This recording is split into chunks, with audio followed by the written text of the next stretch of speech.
నేను మీకు ఒక విషయం విజ్ఞాపన చేస్తాను. అమ్మవారి కన్నులు ఇలా తిరగడం అన్న విషయంలోనే రహస్యం అంతా ఉంది. ఎందుకో తెలుసా అండి? నేను మీకు ఒక ఉదాహరణ చెప్పాను అనుకోండి, మీరు తేలికగా దాన్ని పట్టుకోగలుగుతారు. పూర్వకాలంలో ఏమిటండి, ఇప్పటికీ ఉంది తమిళనాడులో ఆ ఊరు కడవూరు అని చెప్పి ఒకనకొకప్పుడు అమృతమథనం చేసినప్పుడు ఆ అమృతాన్ని భూమిలో ఒక కడవలో పెట్టారు అంటారు. ఆ కడవలో ఆ అమృతం ఉండేది. ఆ అమృతంలోంచి ఉద్భవించినటువంటి లింగం కనుక అమృతఘటేశ్వరుడు అని పిలుస్తారు స్వామిని. స్వామి ఎక్కడున్నా అమ్మవారు విడిచిపెట్టదు. బాగా జ్ఞాపకం పెట్టుకోండి.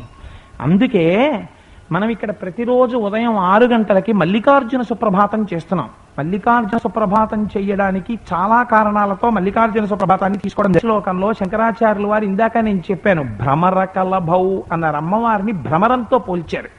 అమ్మవారి చూపుల్ని భ్రమరంతో పోలుస్తారు. శ్రీశైల మల్లికార్జున సుప్రభాతం అంతా అమ్మవారిని శ్రేయస్కరి భ్రామరి అంటుంది. భ్రామరి భ్రామరి భ్రామరి అని పిలుస్తుంది.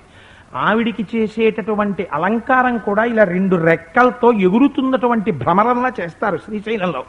మీకు ఇంకా ఆశ్చర్యం చెప్పనండి, శ్రీశైలం గోడ వెనకాతల మీరు చెవి పెట్టి వింటే ఇప్పటికీ కూడా ఝంకారం వినబడుతుంది. ఆకాశవాణి కర్నూలు రేడియో స్టేషన్ వాళ్ళు ఆ ఝంకారాన్ని రికార్డ్ చేసి ఒకానొక సంవత్సరంలో బ్రాడ్కాస్ట్ చేశారు కూడా. అందరూ విన్నారు ఆ ఝంకారాన్ని. ఇప్పటికీ వినపడుతుంది ఆ ఝంకారం. అందుకే ఆ పరాశక్తి స్వరూపం అటువంటిది అమ్మవారిది. ఆ తల్లి సత్యం సత్యం పునఃసత్యం అంటుంటారు. యాదేవి సర్వభూతేషు శక్తి రూపేణ సంస్థిత. ఏ తల్లి ప్రతి శరీరంలో జగన్మాతయే అక్కడ మూర్తిగా ఉన్నది.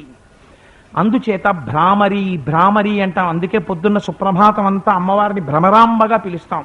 ఎందుకండి ఆవిడ భ్రమరాంబగా ఉండడం? అక్కడ ఈరోసారి ఆలోచించండి.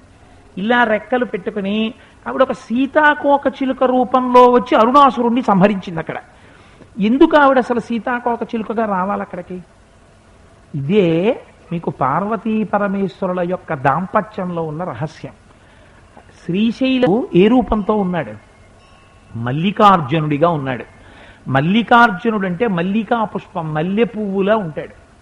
మల్లె పువ్వు లోపల ఉన్నటువంటి మకరందాన్ని నిరంతరము తాగి పొంగిపోయేది ఎవరు? శివాస్వరూపిణి అయిన మా అమ్మే. ఆయన మల్లె పువ్వు అయితే మా అమ్మ సీతాకోక చిలికై తుమ్మెదై సారాన్ని తాగుతుంది, శివానందాన్ని తాగుతుంది. అది ఆ దాంపత్యం.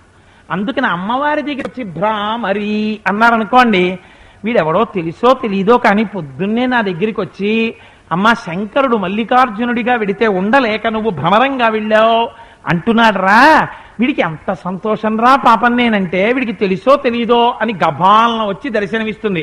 అందుకే కదా రోజు 6 గంటలకి సుప్రభాతం చెప్పి భ్రామరి భ్రామరి భ్రామరి అని